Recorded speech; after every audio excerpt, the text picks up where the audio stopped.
बना था जहाँ के नियम कायदे कानून कुछ अलग होते थे। इस जेल के कैदी डेली अपने घर से बस्ता टांग के यहाँ पे आते हैं दिहाड़ी करने। कई माँ बाप उनके बच्चों को खुद इस जेल में फेंक के जाते हैं ताकि उनका बच्चा जिंदगी में एक सक्सेसफुल दिहाड़ बन सके। दरिंदे रोक दे बच्चा। मैं अपनी दिहाड़ी करने वैन से जाता था। हमारी वैन वाले ड्राइवर का नाम था भैया जी और उसकी वैन का नाम था मैजिक, जिसका हर दूसरे दिन टायर पंचर हो जाता था। बच्चे लोग स्कूल जाके पढ़ना सीखे ना सीखे टायर पंचर बनाना जरूर सीख जाते थे। लेकिन भैया जी से मेरा अलग अटैचमेंट था। उनसे मेरे को दिल से नफरत थी। ये आदमी सुबह 5 बजे आके मेरे घर के सामने हॉर्न बजाता था। अरे भैयू, ओए भैयू, जल्दी से तैयार हो जा बेटा, 5 मिनट में निकलना है फटाफट। 9 बजे का स्कूल है यार हमारा। लेकिन ये आदमी सुबह सबसे पहले आके मेरे को लेता था। उसके बाद हम 3-4 घंटे पूरे शहर भ्रमण पे निकलते थे। शहर के पूरे आखिरी कोने से बच्चे ले लेके आता था ये आदमी। जहाँ पे वैन जा भी नहीं सकती उधर कूदा कूदा के ले जाता था ये, और फिर टायर पंचर हो जाते थे। शाम पड़े वापस से हमको घर घर छोड़ के आता था ये। जिंदगी बर्बाद कर दी थी भैया जी ने मेरी। सबसे पहले लेते थे और सबसे आखिर में छोड़ते थे। लेकिन मैं फिर भी उसी वैन में जाता था क्योंकि चमेली भी हमारी वैन में ही आती थी। और बात यह है कि वो मेरे पास ही बैठती थी, मतलब मजबूरन। उसके पास और कोई ऑप्शन ही नहीं बचता था और मैं बचाता भी नहीं था। मैं घर पे जाते से जो 2-3 घंटे मेरे को सोने के लिए मिलते थे उसमें सोता नहीं था और मैं प्लानिंग करता था कि कैसे चमेली सिर्फ मेरे पास बैठे। चमेली सबसे आखिर में आती थी और मैं सबसे पहले सुनसान वैन में चढ़ के बस्ता अपने पास में रख के और फसर के सो जाता था। बाकी सारे बच्चे अपना बस्ता गोदी में रखते थे क्योंकि तुम्हारे बाप की वैन नहीं है, मतलब मेरे भी नहीं थी। पर मेरे ऊपर भैया जी को तरस आ जाता था कि बेचारा 5 बजे से आया है, तो वो सोने देते थे। अरे कैसे चला रहा है ये गाड़ी? रुक जा, गाड़ी चलाना नहीं आती क्या? देखो, आदमी इतना तभी चिढ़ता है जब उसकी जिंदगी में कोई लड़की ना हो। नहीं है ना? नहीं, मैं समझ सकता हूँ लड़की ना होने का दुख दर्द। मैं भी किसी जमाने में लड़कियों की तलाश में गली मोहल्ले भटकता था। फिर एक दिन मेरे पास से वो निकली। जैसे ही मैंने हैपन खोल के देखा उसकी आईडी मेरे फोन पे चमक रही थी। हैपन ये एक रियल लाइफ डेटिंग ऐप है। यहाँ पे तुमको वो लोग मिलेंगे जो तुम्हारे आस पड़ोस से निकले हो कभी ना कभी। 100 किलोमीटर दूर रहने वाले लोगों से बात करके फायदा ही क्या जब तुम मिल ही ना पाओ। और अगर तुम्हारी घिनौनी शक्ल देख के यहाँ पे तुमसे कोई प्यार मोहब्बत नहीं भी करता है तो तुम फ्रेंडशिप तो कर ही सकते हो फिर भी। So go and check it out happen. Link is in the description.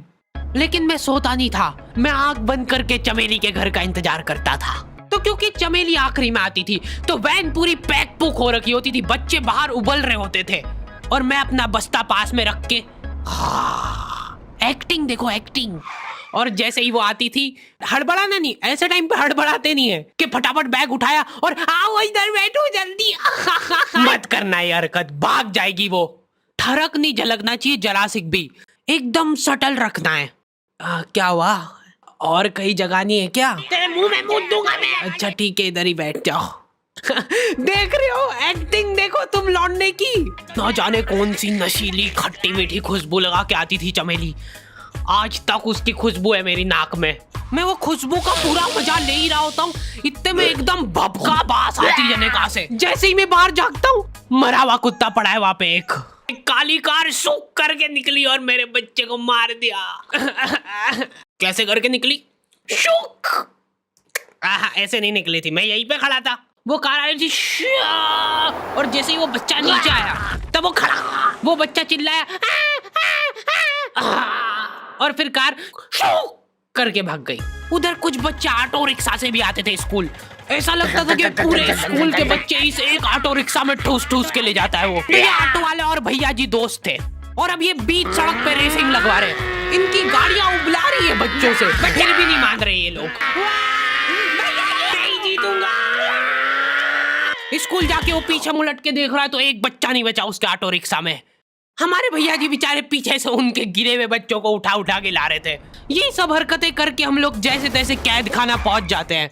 सुबह 5 बजे से निकलने के बावजूद हम लोग लेट पहुंच रहे हैं। वहाँ पे पहुंच के हमने देखा कि 4 लौंडे मरे हुए पड़े हैं। जिनको डॉन ने मारा है। डॉन हमारे स्कूल की इंचार्ज थी। डॉन का कद छोटा था और पेट मोटा था, और आश्चर्य की बात यह है कि समय के साथ उसकी हाइट कम हो रही थी। मतलब बड़े नहीं बड़े वो चलता एक बार को, पर इसकी कम हो रही थी। डॉन बहुत स्ट्रगल करके कार से स्कूल आती थी खड़े होके, क्योंकि बैठ जाए तो उसको सामने की सड़क नहीं दिखती थी। वो अलग बात है, खड़े होके भी पूरा नहीं दिखता था। हर रोज 2-4 कुत्ते कुचलते हुए आती थी वो। फिर मेरे को समझ आया कि रास्ते में जो कुत्ते दिखे थे वो डॉन इस कैद खाने में छत पे बैठी रहती थी स्नाइपर लेके। कोई भी कैदी कुछ गलत गतिविधि करता हुआ दिखता था तो वहीं पे, मैडम इनकी लाश का क्या करना है? अरे ये तो आपको पता ही है। कहाँ रह गए थे यार झमू दीदी, फटाफट ये खून वून साफ करो। झमू दीदी बुलेट से स्कूल आते थे और ये अफवाह फैली हुई थी पूरे स्कूल में कि उनके घर पे मर्सिडीज भी है, लेकिन झमू दीदी हम्बल रहना पसंद करते हैं। ऐसा कहा जाता था कि ये स्कूल ऑन पेपर झमू दीदी के नाम पे ही है, पर वो हम्बल रहने के लिए यहाँ पे झाड़ू पोछा लगाती है। वैसे मैडम इन्होंने करा क्या था? गैर कानूनी पेन फाइट का सट्टा खेलते थे ये लोग क्लास में। उससे मेरे को प्रॉब्लम नहीं है, मेरे को क्यों नहीं? हाँ, हमारी क्लास में पेन फाइट का सट्टा चलता था। हमारे इधर जो लौंडा पेन फाइट में जीतता था, सामने वाले का पेन उसका हो जाता था। कुछ बच्चे अपना सब कुछ दांव पे लगा देते थे और कर्जे में डूब जाते थे।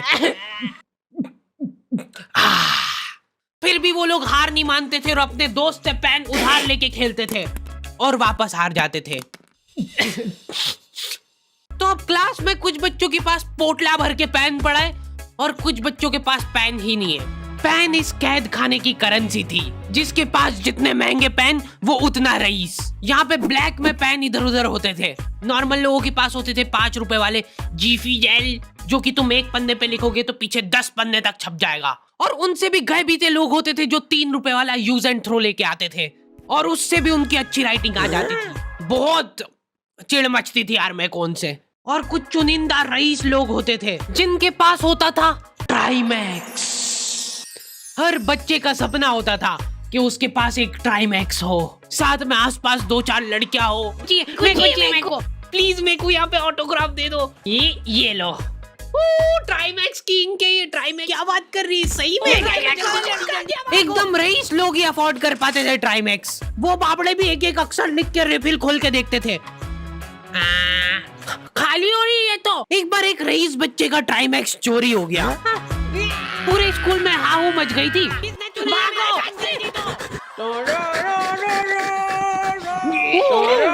देखो, उस दिन हमको पता चला कि वो आदमी दौड़ भी सकता है। हमारे स्कूल में कुछ भी कांड हो रहा है, ये आदमी सबसे पहले दौड़ के आएगा, पूरा बैग खोल चोर, और बच्चों के बैग चेक करेगा। स्कूल वालों को भी इसकी सैलरी देते वक्त सबसे ज्यादा आखरती है। सैलरी किस चीज की? इस आदमी की शक्ल देख के ऐसा लगता था कि ये स्पोर्ट्स की आड़ में वैन वालों के साथ मिलके बच्चों की स्मगलिंग करता है।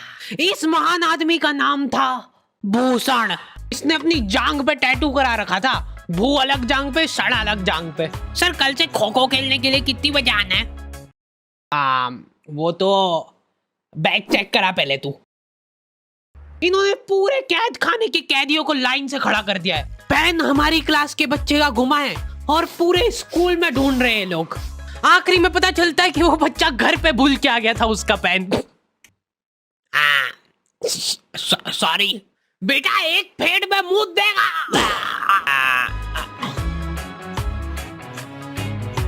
ऐसे तो नमूने बच्चे थे हमारे स्कूल में, और टीचर लोग उनसे भी गए बीते थे। हमारे स्कूल में टीचरों को उनके नाम से कोई जानता ही नहीं है। बच्चों ने उनकी हरकतों के अनुसार टीचरों के नाम रखे हुए। हमारे इंग्लिश वाले टीचर का नाम था छोटा भीम। इससे चिड़चिड़ा आदमी मैंने आज तक नहीं देखा। छोटा भीम की हॉबी थी लड़कों को कूटना। उस बेचारे की हाइट छोटी थी तो बच्चे के मुंह तक उसका हाथ ही नहीं पहुंचता था।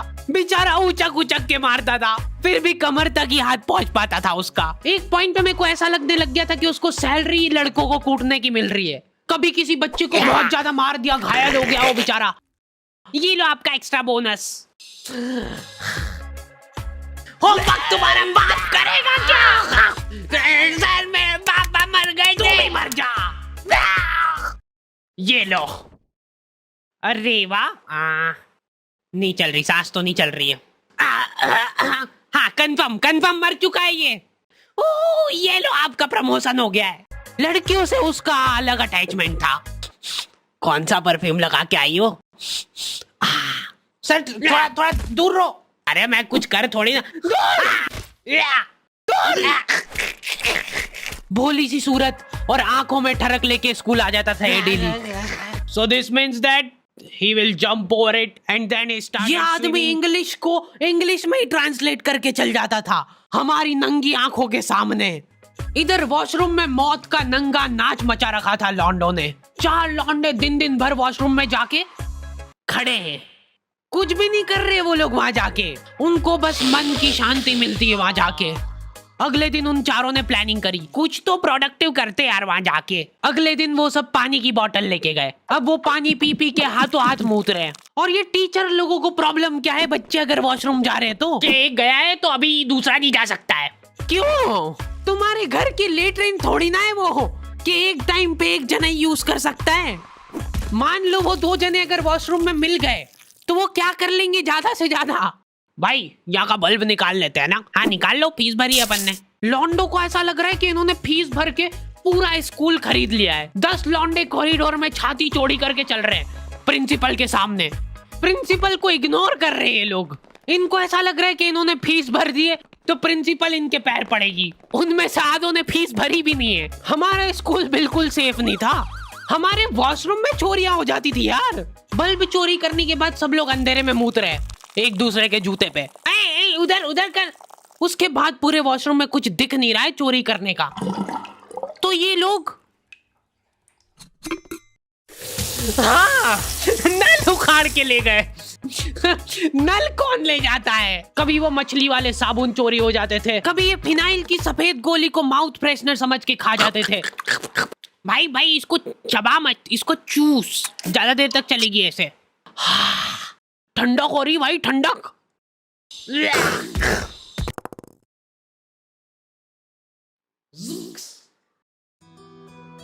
ओके तो दी एंड हो चुका है।